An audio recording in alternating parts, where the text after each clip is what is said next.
ऐसा गाइड दे लो।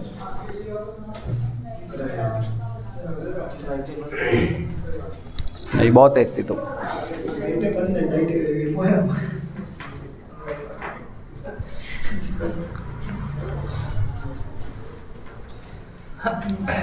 Yes, hello students, आज नया चैप्टर है अपना और चैप्टर का नाम है अकाउंटिंग फॉर शेयर कैपिटल। ध्यान रहे, इस चैप्टर से काफ़ी क्वेश्चंस आएंगे आपके, और काफ़ी का मतलब है कि भाई आपकी थ्योरी भी पोर्शन ज़्यादा आता है और प्रैक्टिकल पोर्शन भी बहुत ज़्यादा आता है। देखो प्रैक्टिकल में तो बहुत सिंपल सी बात होती है, एंट्रीज होती है प्रैक्टिकल में तो, लेकिन जो थ्योरी होती है ना, थ्योरी बहुत यहाँ पर इसकी टफ पड़ती है। हालांकि इससे भी ज़्यादा टफ डिबेंचर की पड़ती है थ्योरी, ठीक है। तो डिबेंचर वाले चैप्टर को तो बहुत अच्छे से करेंगे, लेकिन पहले हम किसकी बात करते हैं, अपन शेयर कैपिटल की बात करते हैं। तो शेयर कैपिटल की बिल्कुल बेसिक थ्योरी है अकाउंटिंग फॉर शेयर कैपिटल, यानी अंश पूंजी का लेखांकन, और उसके लिए हम बेसिक सी थ्योरी पढ़ेंगे। सबसे पहले ना, इन सबको पढ़ाने से पहले मैं आपको एक बहुत सिंपल सा मीनिंग बताता हूँ। व्हाट इज शेयर, यानी ये क्या है, अंश। अंश का मतलब क्या होता है, यहाँ पर सुनना, पूंजी का एक भाग अंश कहलाता है, जैसे पार्ट ऑफ कैपिटल।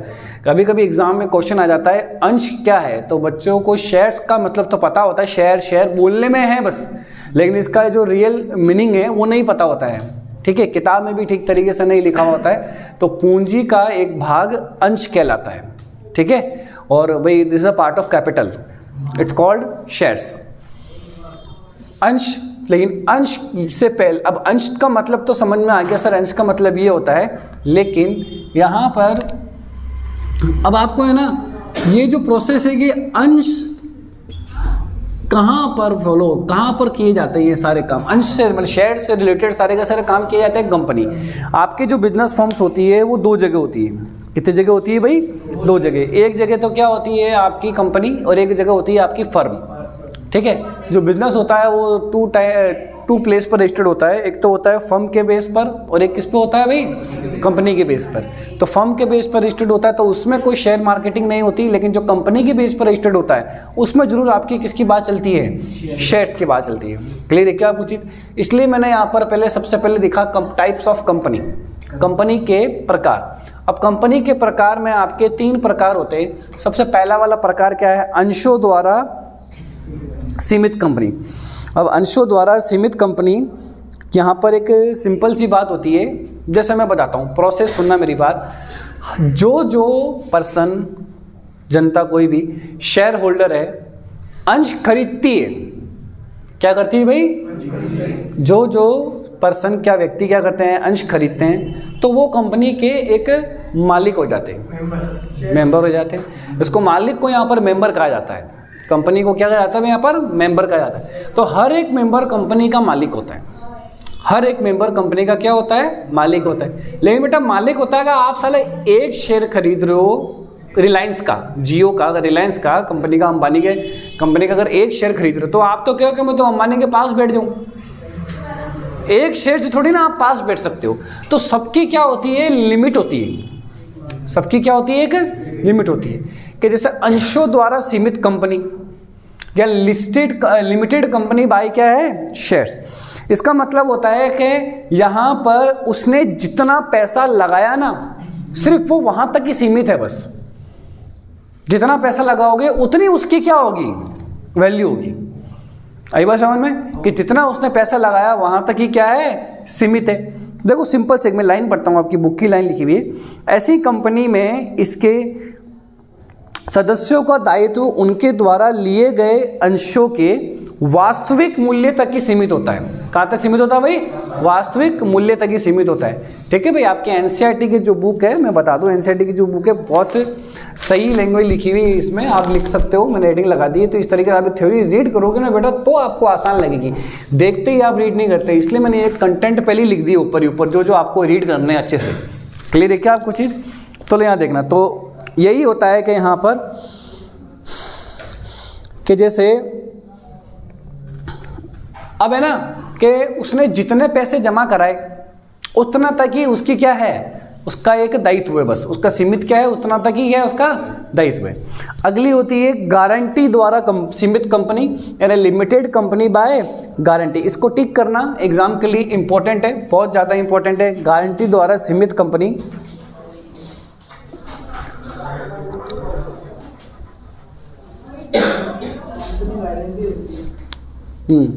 कि भाई इतनी एक गारंटेड इनकी प्रोविजन में लिखा जाता है कि इन्होंने जितना भी पैसा जमा कराया, जैसे इन्होंने भी इतना पैसा जमा कराया, कहने का मतलब है कि जैसे कंपनी डूब रही है, कंपनी का समापन हो गया, लिक्विडेशन हो गया, डिसोल्यूशन हो गया जिसको आप कहते हो, बंद हो गई कंपनी आपकी। अब कंपनी आपकी बंद हो गई तो ऑफकोर्स जो पैसे मांगने वाले हैं वो तो आएंगे सामने। तो ये वो शेयर, ये कंपनी वो होती है कि भाई हमारी इतनी गारंटी लिखी हुई थी पेपर पर साइन करते समय कि भाई हमने जितना पैसा इन्वेस्ट किया है उतना आप क्या करो, सारा ले जाओ। उसके बाद अगर कुछ बचता है, मतलब उसके बाद भी अगर आप हमसे पैसे मांगते हो, उसके बाद भी अगर आप हमसे पैसे मांगते हो तो वो हम उसके लिए लायबल नहीं है। अरे बात आ गई समझ में? तो अगली क्या हो गई, असीमित कंपनी, अनलिमिटेड कंपनी। तो ये वो पार्ट होता है कंपनी का जिसमें आप अपना जितना पैसा इन्वेस्ट किया तो वो तो ले गए, लेकिन उसके बाद भी अगर पब्लिक हमसे पहले जो क्रेडिटर्स है, लोन होल्डर्स है, वो हमसे पैसा क्या करते हैं, मांगते हैं, तो हमको हमारी निजी संपत्तियां भी बेचनी पड़ेगी। अरे बात आ गई समझ में? हमको हमारी निजी संपत्तियां, मतलब घर की प्रॉपर्टी भी क्या करनी पड़ सकती है, बेचनी पड़ सकती है। तो तभी तो उसकी लायबिलिटी क्या है, अनलिमिटेड है। अनलिमिटेड का मतलब जब तक वो उसकी किडनी तक नहीं बिक जाए तब तक उससे पैसा हम क्या कर सकते हैं, वसूल कर सकते हैं। अरे बात आ गई समझ में? तो ये 3 प्रकार की कंपनियां, आप थ्योरी पढ़ोगे तो आपको उससे और अच्छे से समझ में आ जाएगा।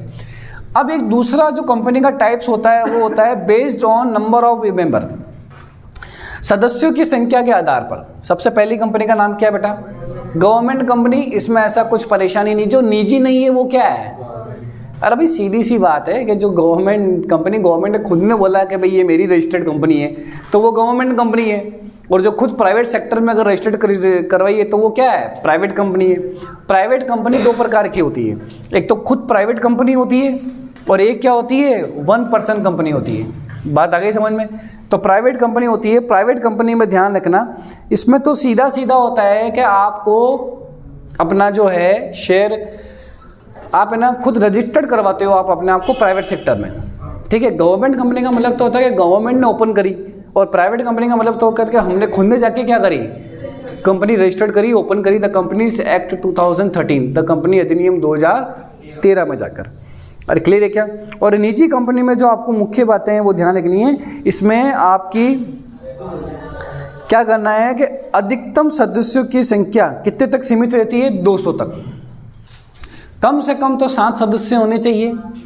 कम से कम कितने सदस्य होने चाहिए, 7 सदस्य होने चाहिए, लेकिन अधिकतम कितने होने चाहिए, 200 से। अरे बात आगे समझ में आपको, ठीक है।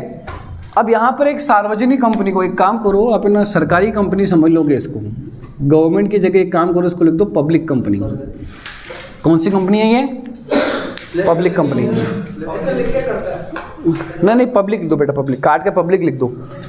इसमें मैं आपको पहचान बताता हूँ, देखो अगर किसी प्रोडक्ट के पीछे सिर्फ क्या लिखा हुआ है और किसी प्रोडक्ट के पीछे क्या लिखा हुआ है, प्राइवेट लिमिटेड, तो ये एक प्राइवेट कंपनी है और वो क्या है, पब्लिक कंपनी है। लिमिटेड लिखा हुआ है इसमें, मतलब कोई भी शेयर, कोई भी कंपनी क्या कर सकता है, कोई भी बंदा इसके शेयर क्या कर सकता है, खरीद सकता है। इसके मिनिमम सदस्य, मतलब कम से कम सदस्यों की संख्या तो कितनी है, 7, लेकिन अधिकतम अनलिमिटेड।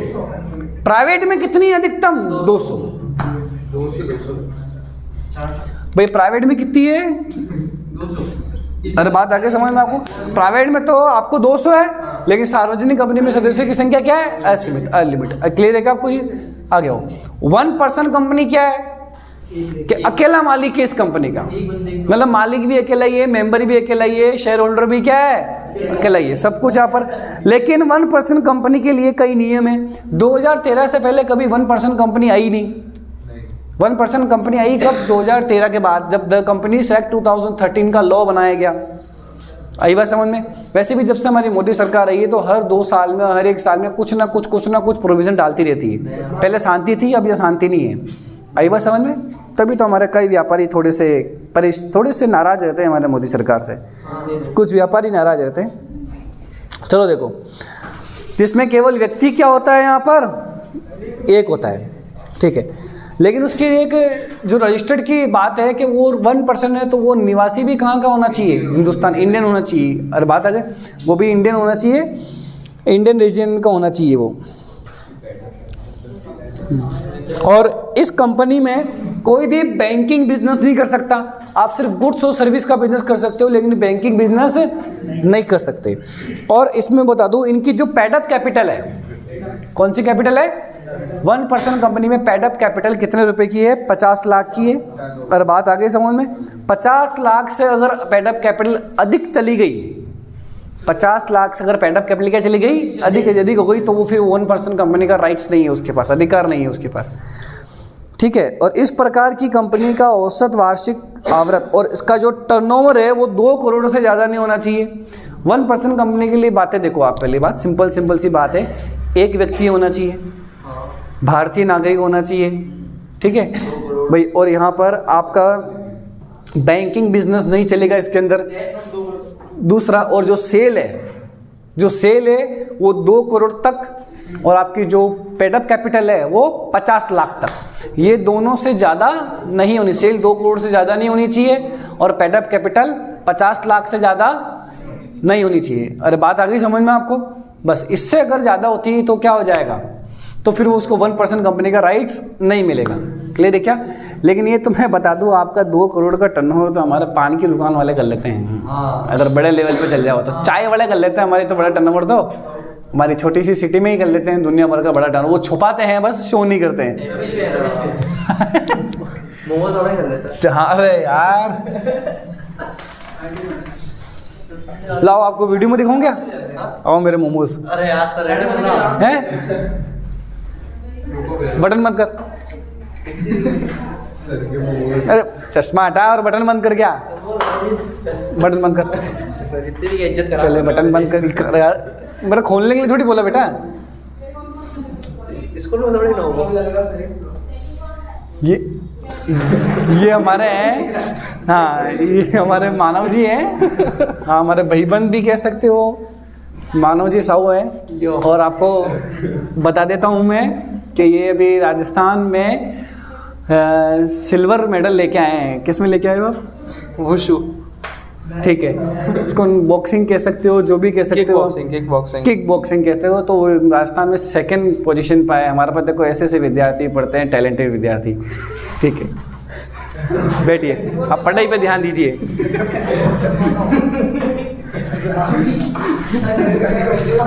चलो नजर उतर जाएगी।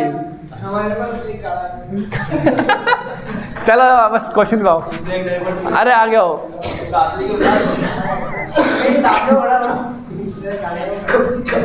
Share capital of company, company की अंश पूंजी बहुत सारे प्रकार की होती है। जो सबसे पहला वाला प्रकार है उसको कहते हैं ऑथोराइज्ड कैपिटल, अधिकृत पूंजी। इस पूंजी से तात्पर्य यह है कि कंपनी का रजिस्ट्रेशन करवाते समय जो पूंजी रजिस्ट्रार के पास लिख दी जाती है उसे अधिकृत पूंजी, ऑथोराइज्ड कैपिटल कहते हैं। ऐसी पूंजी का हमारे क्वेश्चन के अंदर कोई काम नहीं होता। प्रैक्टिकली अगर मैं आपको समझाऊं, जैसे मिनिमम 7 मेंबर अगर अपनी कंपनी का रजिस्ट्रेशन करवाने गए तो वो उन्होंने अगर ये बोला कि भाई हमको 25 लाख रुपए के शेयर्स मार्केट में क्या करना है, इशू करना है पूरे होल लाइफ में, तो वो 25 लाख रुपए के शेयर्स क्या कहलाती है, ऑथोराइज्ड कैपिटल कहलाती है। क्लियर है क्या? कोई आ गया हो? इशूड कैपिटल, अब 25 लाख रुपए के टोटल हमको शेयर इशू करने, लेकिन उसमें से हम सिर्फ कुछ इशू कर रहे हैं, ठीक है। जैसे भाई हमने इशू कर दिया 10 लाख रुपए के शेयर इशू कर दिए, तो जितनी जरूरत पड़ेगी उतने शेयर्स मार्केट में क्या करेंगे, इशू करेंगे। तो निर्गमित करना, अंशों को जारी करना ही क्या कहलाता है, निर्गमित पूंजी कहलाता है, जितनी उनकी आवश्यकता है। सब्सक्राइब्ड कैपिटल, अब सब्सक्राइब्ड कैपिटल क्या होता है यहाँ पे समझना कि अभिदत्त पूंजी। इसका मतलब ये होता है कि हमने तो भले ही इशू कर दिए, लेकिन लोगों ने सब्सक्रिप्शन कितना दिया, मतलब लोगों ने अपनी यहाँ पे इच्छा कितनी बताई, इच्छा जाहिर कितनी की कि हमको आपकी कंपनी के शेयर खरीदना है, हमको आपकी कंपनी में पैसा इन्वेस्ट करना है। तो इसके जो सब्सक्राइब कैपिटल होते हैं 2 टाइप्स होते हैं। कितने टाइप्स होते हैं बेटा? टू टाइप्स, ऐसे समझ जाओ। पहला जो टाइप होता है वो बहुत सिंपल टाइप होता है, उसका मतलब होता है कि अंडर सब्सक्रिप्शन। क्या होता है भाई? अंडर सब्सक्रिप्शन का मतलब होता है न्यून अभिदान। कंपनी के पास कम से कम 90% का अंडर सब्सक्रिप्शन आना चाहिए। ऑब्जेक्टिव क्वेश्चन या फिल इन द ब्लैंक्स के लिए बहुत इंपॉर्टेंट है। क्या बोला मैंने आपको? कंपनी के पास कम से कम कितने % का आवेदन आना चाहिए, मतलब आवेदन आने चाहिए कम से कम 90%। तो लोग यहाँ पर अपनी इच्छा दिखाने चाहिए यहाँ पर इस शेयर को खरीदने के लिए। और अगला होता है ओवर सब्सक्रिप्शन, ये होता है अंडर, और ये क्या होता है? ओवर। तो ओवर का मतलब क्या होता है? अधि अभिदान। क्या होता है भाई? अब ओवर सब्सक्रिप्शन तो कितने भी आ सकते हैं, बात आ गई समझ में? अभी हम उतार सकते हो बोली। ओवर सब्सक्रिप्शन कितने भी आ सकते हैं, उसको अधि अभिदान बोलते हैं। उसके लिए कोई लिमिट नहीं है, लेकिन क्योंकि बेटा हम हमारे पास जितने होंगे उतने ही देंगे, ओवर कितने आ जाओ बोले। क्लियर है क्या? बाकी जो एक्स्ट्रा पैसा होगा वो रिफंड हो जाएगा। वो आपने सुना होगा कि भाई एनालिटिकल टेबल कि 50,000 शेयर इशू किए, लेकिन हमारे पास इशू आ गए, शेयर्स आ गए 60,000, 70,000, 80,000, उससे ज़्यादा के शेयर आ गए। ठीक है। और यह एकदम एक तो एग्जिट होता है कि जितने शेयर इशू किए उतने के लिए ही क्या आ गया? अलॉट आ गया। क्लियर है क्या? आपको एप्लीकेशन आ गई।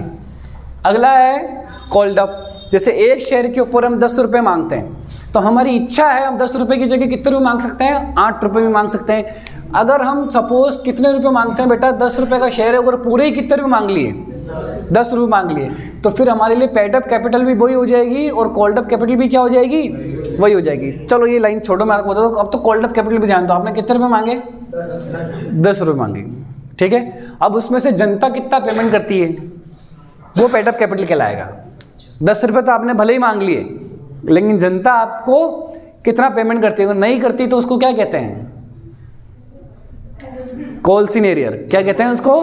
Calls in arrear. वो बैंक वाली अमाउंट से डायरेक्ट डिडक्ट कर दिया जाता है। ठीक है। अब ये जो कॉल्ड अप कैपिटल है ना, ध्यान रखना, ये 2 प्रकार की होती है। कितने प्रकार की होती है? 2 प्रकार की होती है। अब जैसे एक शेयर कितने रुपए का है? 10 रुपए का। कंपनी ने 10 रुपए के शेयर है, तो कंपनी ने बेटा कितने रुपए मांगे? 8 रुपए। कितने रुपए मांगे? तो ये हमारे लिए कॉल्ड अप कैपिटल हो गई, क्योंकि कंपनी ने मांगे कितने? 8। तो कॉल्ड अप कैपिटल मांगी गई पूंजी के ये 2 भाग होते हैं। क्या बोलते हैं इसके अंदर 8 रुपए के अंदर? कि 1 रुपया कंपनी कभी भी मांग सकती है, और ये 1 रुपया कंपनी उस समय, लिखा हुआ था साफ साफ, ये 1 रुपया कंपनी उस समय मांगेगी जब कंपनी क्या हो रही हो? बंद हो रही हो। तो कंपनी जब कभी भी मांगे तो उसको तो क्या कहते हैं? अनकॉल्ड अप, अयाचित पूंजी। ठीक है। जो अनकॉल्ड मतलब क्या? जो 1 रुपये हमने नहीं मांगा, लेकिन अब मैं मांग कभी भी सकती हूं भाई। लेकिन जो आरक्षित पूंजी, रिजर्व कैपिटल, ये भी क्या है? न मांगी गई पूंजी है, लेकिन क्या है इसका मतलब? किसकी? कंपनी के समापन के समय मांगी जाएगी। आप अपने शेयर होल्डर को बीच में कभी भी डिस्टर्ब नहीं कर सकते। अरे बात आगे समझ में? आपको इसकी थ्योरी रीड करोगे तो बहुत आसान से समझ में आ जाएगा आपको। अगला देखो, टाइप्स ऑफ शेयर्स या अंशों के प्रकार। अब अंशों के प्रकार क्या होता है? यहां पर मेरी बात सुनना। अंशों के प्रकार बहुत सिंपल सी बात है। टाइप्स ऑफ शेयर्स किसका आ रहा है?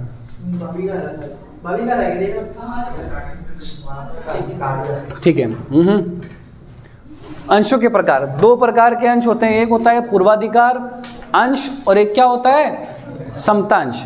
अब पूर्वाधिकार अंश, इनकी कोई परिभाषा फिक्स नहीं है। आप शेयर होल्डर अपनी मर्जी से जा सकता है, प्रेफरेंस शेयर में जावे या फिर क्या जावे? इक्विटी शेयर में जावे। मेरे एक सिंपल सी बात, जो इक्विटी नहीं है वो क्या है? प्रेफरेंस है। तो इसका मतलब है कि सर प्रेफरेंस शेयर की कोई एक परिभाषा होगी। यहाँ पर एक लाभांश मिलता है आपको, जैसे किसी को लोन देते हैं तो उसके बदले हमको ब्याज मिलता है, तो वैसे ही हम यहाँ पर कंपनी को पैसे देंगे तो हमको बदले में क्या मिलेगा? लाभांश मिलेगा। लाभांश का मतलब होता है dividend. This is a part of profit, लाभ का अंश। क्लियर है क्या? वो हमको मिलता है। तो सबसे पहले अधिकार किसको होता है? पूर्वाधिकार। लिखा हो ना, पूर्वाधिकार, सबसे पहले पूर्वाधिकार।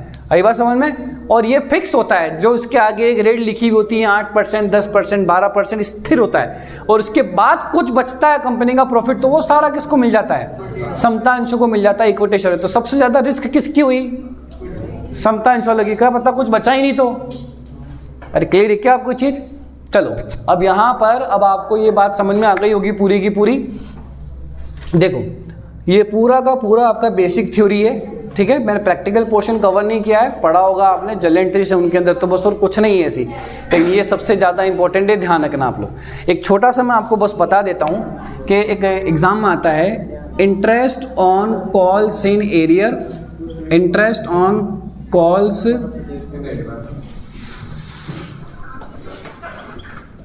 इन एडवांस, एडवांस और एरियर। तो एरियर पे तो लगता है बेटा यहाँ पर 10% और एडवांस पे लगता है कितना 12%। अगर आपकी कॉल्स इन एरियर यानी बकाया मांगों पर अगर आप ब्याज देते हो तो कितना परसेंट है 10, ठीक है। और अगर आपको क्या है कि भाई अग्रिम मांगे यानी कॉल्स इन एडवांस के ऊपर मिलता है तो कितना परसेंट मिलता है 12%। एग्जाम में कई बार ये क्वेश्चन पूछे गए हैं आपसे, क्लियर है क्या?